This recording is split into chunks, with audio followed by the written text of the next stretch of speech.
ಇನ್ನು ಬೆಂಗಳೂರು ಕಸ ಮಾಫಿಯಾಗೆ GBA break ಹಾಕಿದೆ. ನಗರದ 50% ಕಸ ವಿಲೇವಾರಿ ಖುದ್ದು ಜಿಬಿಎ ನಡೆಸುತ್ತೆ.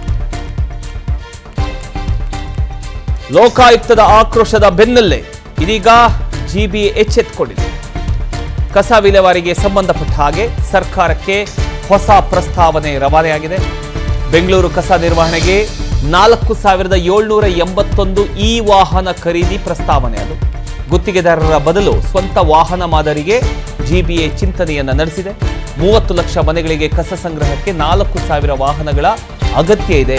ಕಸ ಸಂಗ್ರಹಣೆ ಗುತ್ತಿಗೆದಾರರ ಏಕಸ್ವಾಮ್ಯಕ್ಕೆ ಹಾಗಾದ್ರೆ ಬ್ರೇಕ್ ಬೀಳುತ್ತಾ ಅನ್ನುವಂಥ ಪ್ರಶ್ನೆ ಈಗ ಶುರುವಾಗಿದೆ.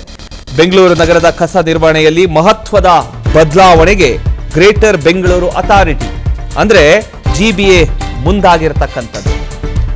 ಕಸ ವಿಲೇವಾರಿ ಕ್ಷೇತ್ರದಲ್ಲಿ ಗುತ್ತಿಗೆದಾರರ ಏಕಸ್ವಾಮ್ಯಕ್ಕೆ ಬ್ರೇಕ್ ಹಾಕ್ತಕ್ಕಂಥ ಉದ್ದೇಶದಿಂದ ನಗರದ 50% ಕಸ ಸಂಗ್ರಹ ಹಾಗೂ ಸಾಗಣೆ ಕಾರ್ಯವನ್ನ ಖುದ್ದಾಗಿ ನಿರ್ವಹಿಸುವುದಕ್ಕೆ ಜಿಬಿಎ ಯೋಜನೆಯನ್ನ ರೂಪಿಸಿದೆ.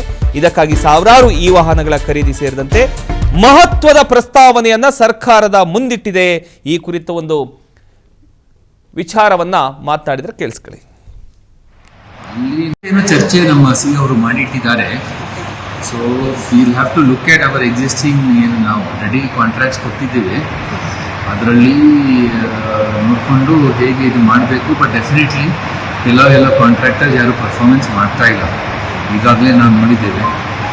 ಅವರಿಗೆ ಅವರ ಬದಲಿಗೆ ನಾವು ಏನಾದರೂ ಒಂದು ವ್ಯವಸ್ಥೆ ಮಾಡಬೇಕು. ಬ್ಲ್ಯಾಕ್ ಸ್ಪಾಟ್ಸ್ ಭಾಳಷ್ಟು ಬರ್ತಾ ಇದೆ. ಕನಿಷ್ಠ ಒಂದು 800-900 ಬ್ಲ್ಯಾಕ್ ಸ್ಪಾಟ್ಸ್ ಇದೆ. ಅಲ್ಲಿ ನಾವು ನಮ್ಮ ಕಡೆಯಿಂದ ಏನಾದರೂ ವ್ಯವಸ್ಥೆ ಖಂಡಿತ ಮಾಡಬೇಕಾಗ್ತದೆ. ಅದಕ್ಕೆ ನಾವು ಸ್ವಲ್ಪ ಗಾಡಿಗಳು some vehicles are required in the corporate. ಚರ್ಚೆ ನಮ್ಮ ಸಿ ಅವರು ಮಾಡಿಟ್ಟಿದ್ದಾರೆ. So will have to look at our existing ಏನು ನಾವು ರೆಡಿ ಕಾಂಟ್ರಾಕ್ಟ್ಸ್ ಕೊಟ್ಟಿದ್ದೇವೆ